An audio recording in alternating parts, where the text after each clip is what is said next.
Hello. So today we will be talking about the logical reasoning section of the CLAT exam. Today we will talk about three different things. First is, what is the structure of this exam?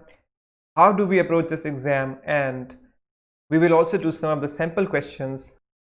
In the structure, you can see there will be around 28 to 32 questions, which is roughly 20% of the paper. And there will be 4 to 5 passages with 300 words each, followed by 5 to 7 questions per passage.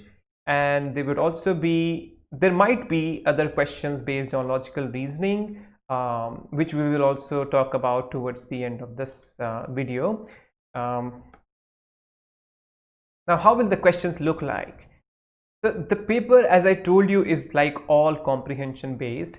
So you'll have passages in which you'll have to read and comprehend what is the main point which is discussed in the passage. You'll have to identify the arguments, you'll have to draw inferences and conclusions based on the passages, summarize the passage, compare and contrast different arguments and the viewpoints laid out in the passage.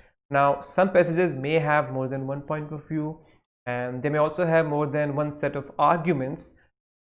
Some may weaken or contradict each other, so you'll have to read it carefully.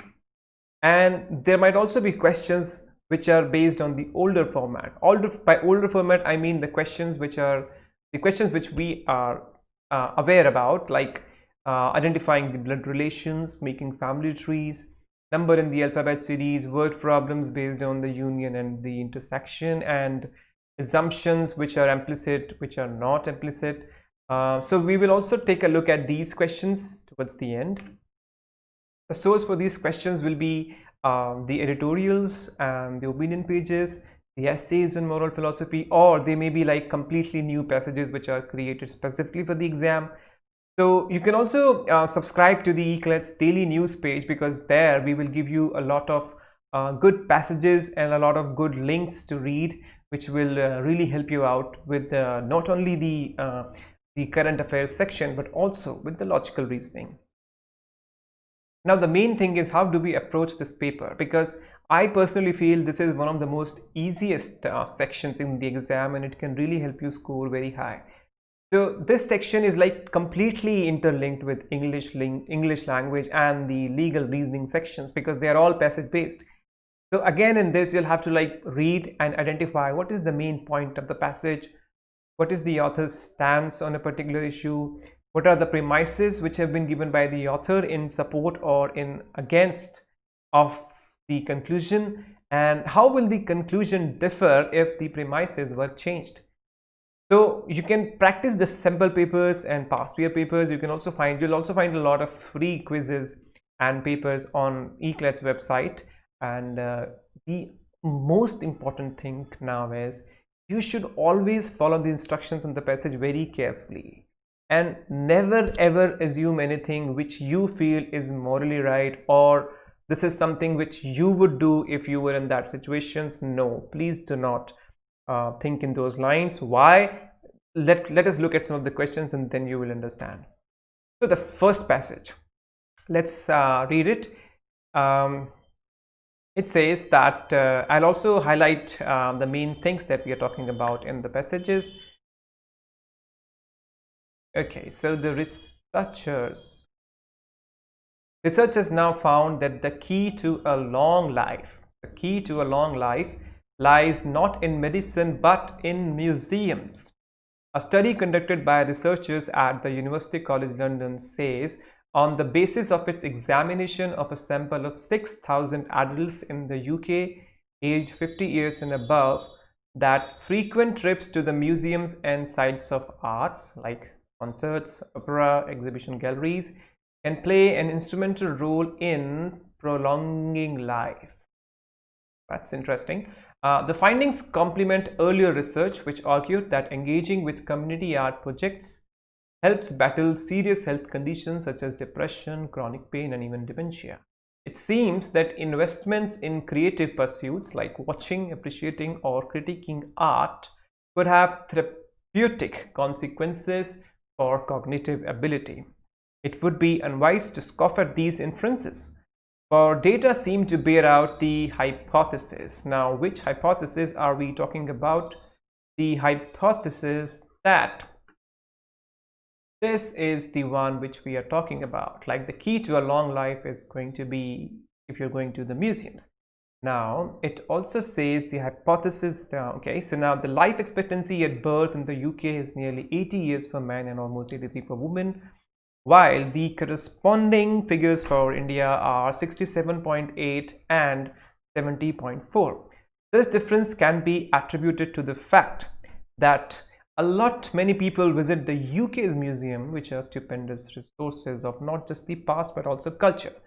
So this passage is all about people going to the museums and how it is helping them prolonging their lives. So now let's look at the questions. If the author's argument in the above passages are true, which of the following must also be true? Countries can increase the lifespan of their citizens by building more exhibition galleries and opera houses. Well, based on what we have read above, it totally sounds true. So let's keep a tick on it. Countries can increase the lifespan of their citizens by prohibiting smoking. Now, some of you may really think that yes, smoking is something which kills a lot of people and it should be banned and it should be not be there. But if you look at the other options, for example, it says regular exercise greatly increases lifespan. Yes, we agree. Eating fruit daily helps increase lifespan. Totally agree.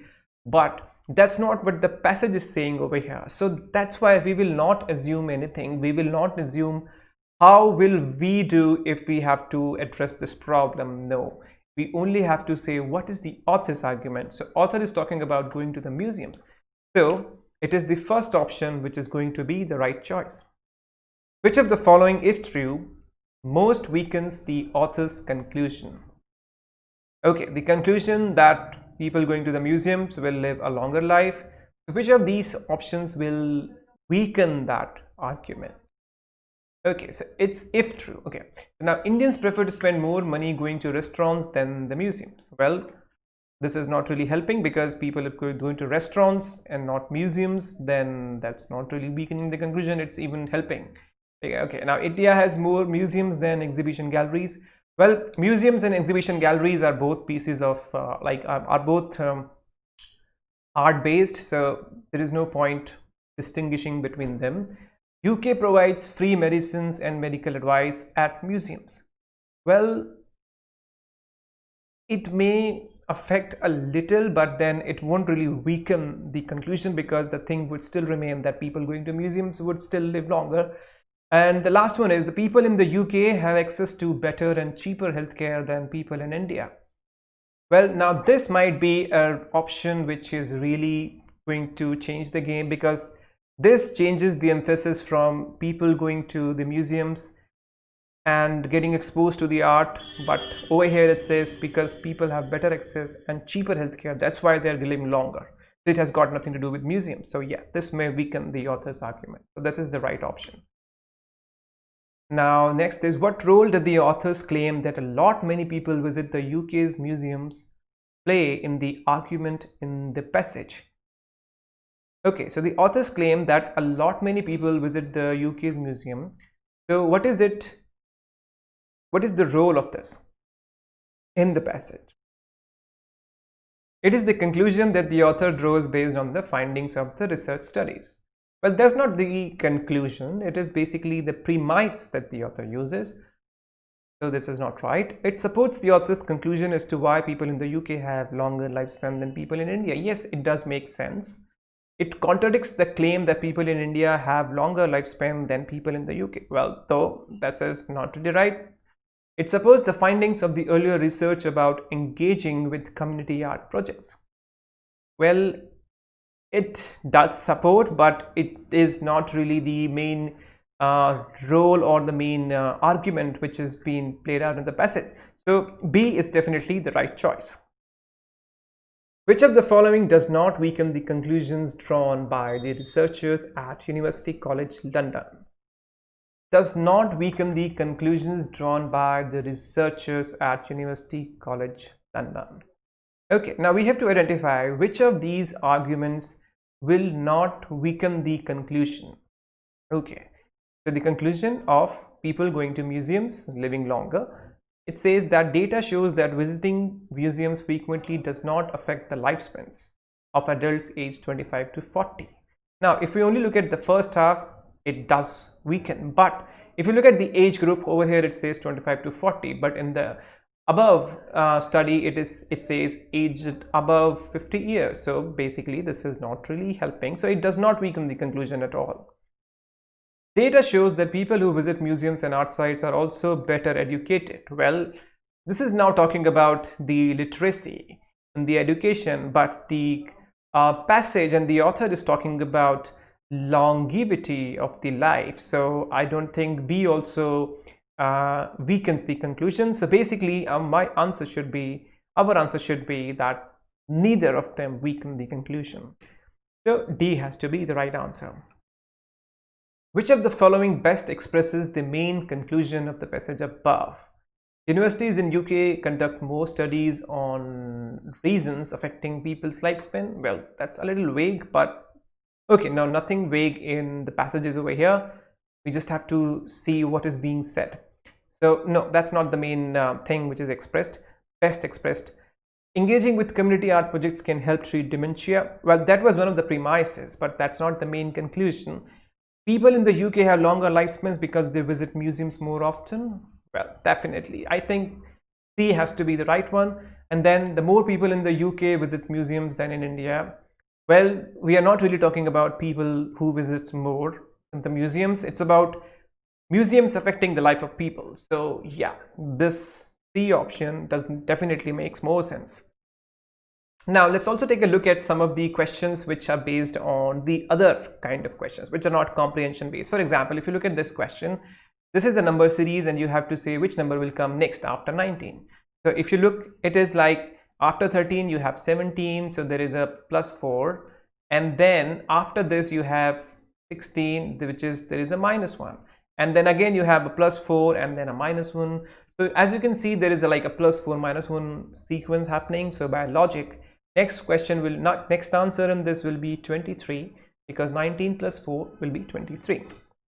Similarly, if you look at this, we have MGL, KLJ, INH, GPF. So what will come next? Okay, so in this, if you just look at each of them carefully, for example, if I look at M, so then M and K, there is a difference of KLM, ML. So if you look backward, like it's like going 2 places back. Similarly, if I look at I, it is going 2 places back. For G, it's going 2 places back. But if I look at the middle one, for the J, it's going IJKL, so it's going 2 places above. So you can use any of these sequence in order to find out which is the next number. For example, if I just look at this, so I have to do 2 letters minus of G, which gives me E. So A has to be my right answer based on this. You can also use the middle ones, or in fact also the third one, whichever helps you in reaching to the right answer. So that's all for today. I hope you understood what all can you expect in the logical reasoning section of the CLAT examination. To have more detailed understanding and to practice more questions on this, you can visit the website eclat.com, and there you will find a lot of resources which will really help you. So have a good day. See you next time.